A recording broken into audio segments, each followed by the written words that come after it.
छत्रपती संभाजीनगर महानगरपालिकेच्या सभेदरम्यान एक वेगळं चित्र पाहायला मिळालं. कारण या ठिकाणी एमआयएमच्या नगरसेवकांनी वंचित बहुजन आघाडी ही भाजपला सपोर्ट करते व एकमेकांना मदत करतात असा आरोप केलेला होता. त्यामुळं सभेच्या सुरुवातीलाच बराच वेळ गदारोळ पाहायला मिळाला.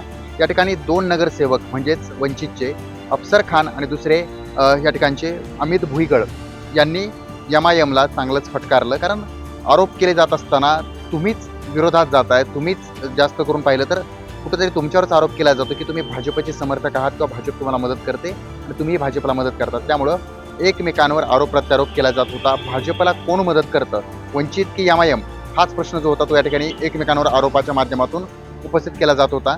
मात्र छत्रपती संभाजीनगर महानगरपालिकेमध्ये गदारोळ होण्यामागचं कारण एकमेकांवर आरोप करणं, प्रत्यारोप करणं आणि सर्वात महत्त्वाचं म्हणजे छत्रपती संभाजीनगर महानगरपालिकेदरम्यान भाजप कुणावर आरोप करत नव्हतं, मात्र वंचित भाजपवर आरोप करत असताना किंवा वंचित एमआयएमवर आरोप करत असताना एकमेकांचे या ठिकाणी संतापाचे लाट जे आहेत किंवा संतापाचे जे सूर जे होते ते पाहायला मिळाले. तर दुसरीकडे एमआयएमनं देखील वंचितवर आरोप केला की तुम्ही देखील या ठिकाणी एकमेकांना मदत करतात.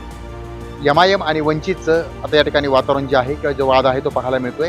कारण काही दिवसांपूर्वी इम्तियाज जलील जे या ठिकाणी खासदार बनलेले होते त्यावेळेस एमआयएमची आणि वंचितची युती होती. मात्र या दोन पक्षांचं आता चांगलंच फाटलेलं आहे, एकमेकांचं जमत नाहीये आणि अशामध्येच जास्त निधी वंचितला देण्यात आला.